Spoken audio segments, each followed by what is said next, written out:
दुनिया भर में भारत में लाखों लोग ये मानते हैं कि अतीत में और अब भी दूसरे ग्रहों एवं लोकों से प्राणी हमारी धरती पर आते हैं।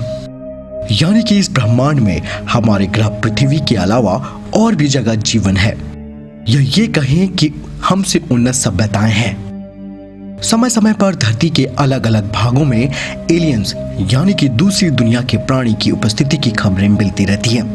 लेकिन विज्ञान और तकनीकी क्षेत्र में दुनिया के अग्रणी देश इन खबरों पर पर्दा डालते हैं और सच्चाई को दुनिया से छिपाते हैं। ऐसा क्यों होता है? अगर एलियन से संबंधित कुछ भी मिलता है तो उसे दुनिया से छिपाने का क्या स्वार्थ होता है?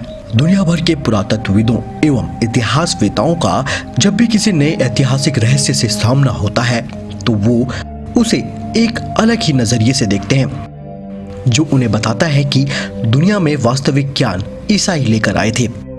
ईसाई धर्म के अस्तित्व से पहले दुनिया में कई और संस्कृतियां अलग अलग भागों में थी, जिन्हें धर्म, विज्ञान, कला एवं सामाजिक क्षेत्र में कई उन्नतियां हासिल की थी। उनका प्रभाव क्षेत्र विशेष तक सीमित था। इसमें वो यूनान, रोम, बेबीलोन, भारत तथा चीन का नाम मुख्य रूप से लेते हैं। इनके ऐतिहासिक कालक्रम को भी वो कुछ विशिष्ट भागों में वर्गीकृत करते हैं, जैसे ऐतिहासिक, पुरापाषाण, नवपाषाण, ताम्र युग और लोहा युग आदि। इस प्रकार से वो इन संस्कृतियों की कुछ इस तरीके की व्याख्या करते हैं कि हमें लगता है कि प्राचीन मनुष्य का जीवन हमारे आज के जीवन की तुलना में काफी कठिन रहा होगा। जैसे उदाहरण के तौर पर प्राचीन मनुष्य बिजली से परिचित नहीं होगा तो आधी जिंदगी तो उसने वैसे ही बेकार कर दी होगी, क्योंकि बिना बिजली के हम आज अपनी जिंदगी की कल्पना नहीं कर सकते हैं। फिर भी हमें लगता है कि उनके पास परिवहन के लिए हाथी, घोड़े, ऊंट, बैल, गधे या उनसे जुड़ी हुई गाड़ी या बहुत हुआ तो 2 से 3 घोड़ों से जुटे हुए उच्च गति के दौड़ने वाले रथ होंगे। दूसरे देशों को जाने के लिए उनके पास नौका परिवहन के अलावा और कोई विकल्प नहीं रहा होगा, जिसमें उन्हें महीनों लगते होंगे। उनके वस्त्र, उनके विज्ञान आदि के पिछड़ेपन के बारे में हमारी भी कुछ ऐसी ही सोच बनती है। लगभग ऐसा ही इतिहास हम सबने पढ़ा है। कुछ इतिहासकार उस समय मौन हो जाते हैं जब उनसे पिज़ा की मीनार, बेबीलोन के झूलते हुए बाग, मिस्र के पिरामिड, भारत के ताजमहल, गोलकुंडा के महल, राजस्थान के दुर्ग के बारे में प्रश्न किया जाता है। वे इन्हें दुनिया के आश्चर्यों में तो गिनते हैं, लेकिन इनके दुनिया में प्रकटीकरण, इनके ज्ञान विज्ञान के बारे में मौन हो जाते हैं। भारतीय संस्कृत ग्रंथों में आए शब्द जैसे विमान, ब्रह्मास्त्र आदि की सही व्याख्या करने में उनकी जुबान लड़खड़ाने लगती है। कुछ वर्ष पहले तक ये केवल मिथक थे, लेकिन एरिक वोन डेनकेन, डॉक्टर चिल्ड्रेस और जॉर्जियो जैसे खोजकर्ताओं के मन में कुछ और ही चल रहा था।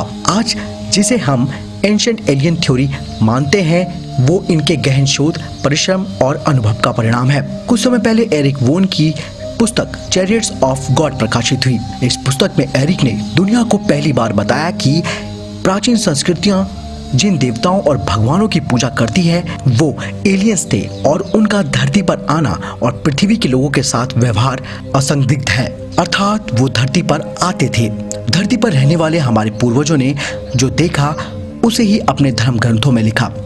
इनके धरती पर आने के कोई संभावित कारण हो सकते हैं, लेकिन डेकेन के अनुसार मुख्य रूप से वो धरती वासियों को विज्ञान और टेक्नोलॉजी का ज्ञान देने आए थे। एंशिएंट एलियन थ्योरी में विश्वास रखने वाले विद्वानों ने मुख्य धारा के वैज्ञानिकों, इतिहासकार और पुरातत्ववेताओं को चुनौती दे दी है और तार्किक प्रमाणों से साबित किया है कि धरती के इतिहास को पुनः नए तरीके से लिखने की जरूरत है।